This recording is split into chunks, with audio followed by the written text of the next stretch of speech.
अगर आप Flutter mobile app development सीख रहे हो तो फ्लटर के सॉफ्टवेयर ऐप आर्किटेक्चर सीखना बहुत ज़रूरी है। कि मैं as a Flutter developer intern गया था एक स्टार्टअप में, उन्होंने मुझे पोस्ट दे दिया मैनेजर का। रीज़न बिहाइंड दैट इज़ मेरे को बहुत अच्छे से आता था ब्लॉक आर्किटेक्चर मैनेज करना, और सर्टिफिकेट भी किसका मिला?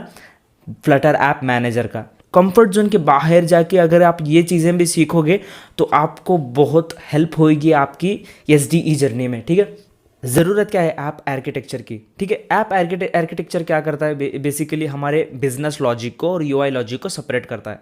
तो आप बोलोगे कि इसकी क्या ज़रूरत है? ठीक है, बिजनेस लॉजिक और यूआई लॉजिक को सेपरेट क्यों करना है? ठीक है, पहले मैं आपको बताता हूँ।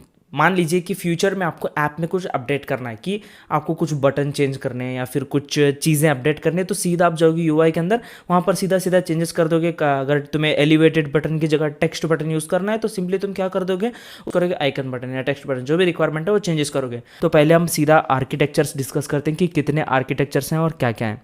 पहले हमारे आता है MVC आर्किटेक्चर, जिसे हम कहते हैं मॉडल व्यू कंट्रोलर। ठीक है, मॉडल व्यू कंट्रोलर क्या करता है कि आपका एक मॉडल रहता है, डेटा मॉडल। ठीक है, जैसे कि आपका यूज़र हो गया, और आप क्या करते हो, एक यूज़र मॉडल बनाते हो जो कि उसका नेम रहेगा और उसका फ़ोन नंबर रहेगा और उसका ईमेल रहेगा। ठीक है, आप ये तीनों बनाकर एक क्लास बनाते हो, यूज़र्स की क्लास। वहाँ पर आप उसके जेसन जनरेट करते हो, जो जेसन डेटा स्ट्रक्चर जनरेट करते हो। ठीक है, तो ये हुआ हमारा मॉडल।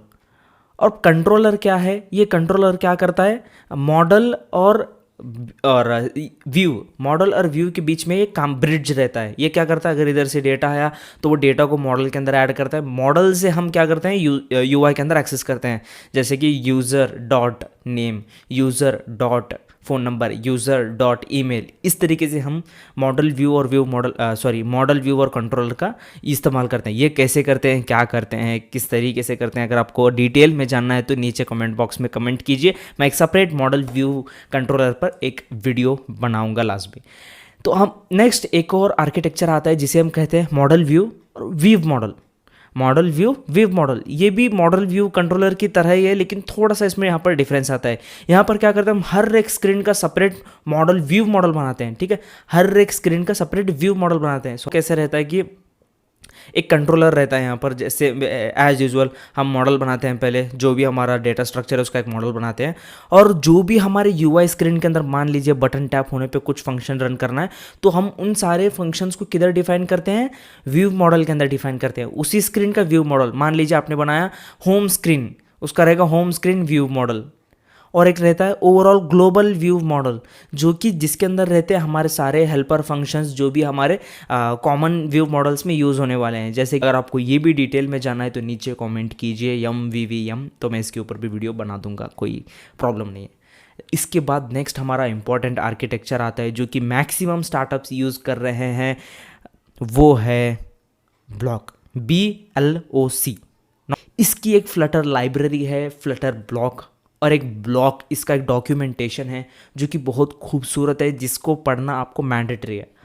ठीक है, आपको ब्लॉग पढ़ना ही पड़ेगा, इससे अच्छी अंडरस्टैंडिंग आपकी कहीं भी नहीं हो सकेगी। कोई यूट्यूब ट्यूटोरियल आपको उस डॉक्यूमेंटेशन जितना नहीं पढ़ाएगा। ठीक है, उस डॉक्यूमेंटेशन का लिंक चाहिए तो मैं डिस्क्रिप्शन में भी डाल देता हूँ। ठीक है, उस डॉक्यूमेंटेशन में आपको पूरा तरीके से एक्सप्लेन किया कि ब्लॉग क्या होता है। ठीक है, उसके बाद आपका क्या होता है, स्ट्रीम क्या होता है। ठीक है, स्ट्रीम को कैसे सिंक करते हैं, सारा चीज़ एक्सप्लेन किया गया है, उसको सीखना बहुत ज़रूरी है। ठीक है, ब्लॉक क्या कहते हैं, बिजनेस लॉजिक कंपोनेंट्स। ठीक है, इसको क्या करना है आपको, ब्लॉक में क्या करना पड़ता है, आपको एक ब्लॉक बनाना पड़ता है। हर एक ब्लॉक में क्या करना पड़ता है, ब्लॉक बनाना पड़ता है। कोई सेंस है इस बात की? हाँ, सेंस है। पर हम बिजनेस लॉजिक, जो भी बिजनेस लॉजिक है आपका, साइन अप, लॉग इन, ठीक है, create user, delete user, update user, ये सारे हम इधर ब्लॉक के अंदर डिफाइन करते हैं। और बस यूआई पर हम क्या करते हैं, इवेंट्स कॉल करते हैं। Based on events call states change होते हैं, ऐप के स्टेट्स चेंज होते हैं। मान लीजिए loading state, waiting state, error state, success state. आपको ब्लॉक के रिलेटेड भी डिटेल में सीरीज चाहिए, डिटेल में वीडियोस चाहिए, तो मैं उसके रिलेटेड भी बना दूंगा, दैट्स नॉट अ प्रॉब्लम। तो ये था हमारा ब्लॉक आर्किटेक्चर। तो ये भी हमारे 3 most important MVVM, MVC, block, ये हमारे 3 मोस्ट इंपॉर्टेंट हैं जो कि ज़्यादातर यूज़ किए जाते हैं। इसके अलावा और भी आर्किटेक्चर हैं, जैसे कि प्रोवाइडर आर्किटेक्चर हो गया, जो कि हम रिवर पॉड आपने ये पैकेज यूज़ किया ही होगा। ऑब्वियसली स्टेट मैनेजमेंट करने के लिए बिगनर को यही सिखाया जाता है, रिवर पॉड। और इसके बाद आता है हमारा रिडक्स, जो प्रोवाइड और रिडक्स ये ज़्यादा यूज़ नहीं करते हैं, इसीलिए मैं इन दोनों को ज़्यादा एक्सप्लेन नहीं कर रहा। चलते हैं नेक्स्ट पॉइंट के ऊपर। भाई आपने 3 इंपॉर्टेंट तो बता दिया, 5 में 3 इंपॉर्टेंट तो हैं, MVVM, MVC और ब्लॉक। अब हमारे ऐप के अंदर कौन सा आर्किटेक्चर यूज़ करना है, ये हमें कैसे पता चलेगा, आप पूछोगे।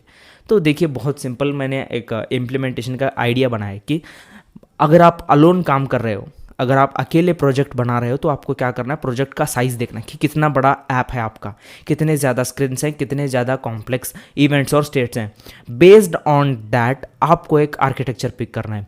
मान लीजिए आपका ऐप थोड़ा सा कॉम्प्लेक्स है, बहुत ज़्यादा स्क्रीन्स है, बहुत ज़्यादा प्रोसेस कर रहा है, तो आपको ब्लॉक आर्किटेक्चर से जाना है। ठीक है, उससे थोड़ा सा छोटा ऐप है, लेकिन वहाँ पर आपका बिजनेस लॉजिक बहुत ज़्यादा है, यानी कि आपको पूरा ऐप जो है ऑनलाइन रन हो रहा है। जैसे कि आपका क्रिप्टो करेंसी ऐप हो गया, स्टॉक मार्केट ऐप हो गया, यहाँ पर आपको MVVM यूज़ करना बेटर रहेगा। ठीक है, कुछ लोग क्या करते हैं, यहाँ इधर भी ब्लॉक यूज़ करते हैं बेस्ड ऑन देयर रिक्वायरिटीज़। ठीक है, अगर आप और आपके फ्रेंड बना रहे हो, आप दोनों को ब्लॉक आता है, तो यहाँ पर आप ब्लॉक यूज़ कर सकते हो। लेकिन आप अकेले बना रहे हो तो मैं सजेस्ट करूँगा कि आप MVVM यूज़ करें, क्योंकि यहाँ पर इम्प्लीमेंटेशन ऐप की स्पीड अच्छी खासी हो जाती है। ठीक है, और इसकी नेक्स्ट अब बात आती है MVC कब यूज़ करना है। MVC यार ऐप उतना बड़ा नहीं है। लाइक एग्जांपल मैं ले लेता हूँ, टू डू ऐप है, टू डू ऐप को आप MVC से कर लीजिए, अच्छा हो जाएगा ऐप।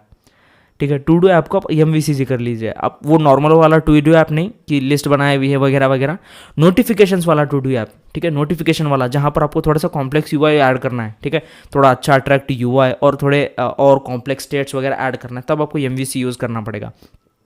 तो ये था यूज़ करने का आर्किटेक्चर। इसके बाद जब आपकी टीम है, आपके 4-5 दोस्त हैं, आप सब मिलकर फ्रीलांसिंग करते हैं, तो आप ऐप के साइज़ के हिसाब से आप अपना आर्किटेक्चर चूज़ कर सकते हो। और नेक्स्ट बात करते हैं हम, इनका इंपॉर्टेंस क्या है कि हम क्यों यूज़ करें इन सबको। ठीक है, इंपॉर्टेंस ये है कि ऐप की टेस्टिंग बहुत अच्छी सी हो जाती है।